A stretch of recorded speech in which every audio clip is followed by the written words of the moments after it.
పార్వతీపురం మన్యం జిల్లా సాలూరు మున్సిపల్ పారిశుద్ధ్య కార్మికులు తమ డిమాండ్లను నెరవేర్చాలని మున్సిపల్ కార్యాలయం వద్ద నిరవధిక సమ్మె చేపట్టారు. మున్సిపల్ పారిశుద్ధ్య ఇంజనీరింగ్ కార్మికులను సుప్రీంకోర్టు తీర్పు ప్రకారం సమాన పనికి సమాన వేతనం, ఆప్కాస్ సిబ్బంది అందరికీ రిటైర్మెంట్ బెనిఫిట్స్, ఉద్యోగుల పర్మనెంట్ కార్మికులకు హెల్త్ రిస్క్ అలవెన్స్, క్లాప్ డ్రైవర్లకు 18,500 జీతం డిమాండ్ల పరిష్కారం కొరకు మోకాళ్లపై నిలబడి నిరవధిక సమ్మె చేపట్టారు.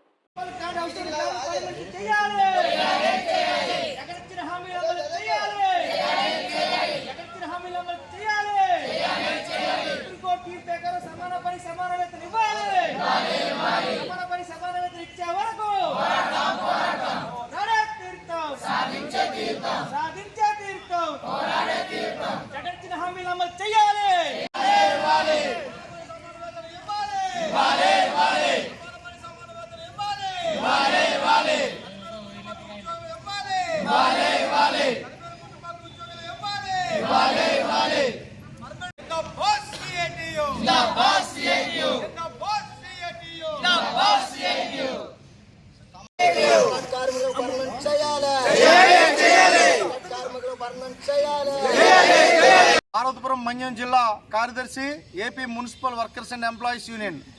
సోదరులారా, సోదరీమణులారా, ఈరోజు రాష్ట్ర వ్యాప్తంగా అన్ని మున్సిపాలిటీలు, కార్పొరేషన్లో AP municipal workers and employees union ఆధ్వర్యంలో సమ్మె జరుగుతుంది. ఈ సమ్మెకి ప్రధాన కారణం ప్రజా సంకల్ప యాత్రలో రాజశేఖర్ జగన్ గారు మొత్తం మున్సిపల్ కార్మికుల సమస్యలన్నీ పరిష్కారం చేస్తామని హామీ ఇచ్చారు. అధికారంలోకి వచ్చిన తర్వాత కూడా మున్సిపల్ కార్మికులకి ఎంత జీతం పెంచినా తక్కువే, అలాంటి సేవలు అందిస్తున్నారని ప్రకటించారు. నేటికి 4.5 ఏళ్ళు అయినా ఆయన ఇచ్చిన మాట ప్రకారం జీతాలు పెంచలేదు, సమాన పనికి సమాన జీతం ఇవ్వలేదు, పర్మనెంట్ చేస్తామన్న హామీని అమలు చేయలేదు.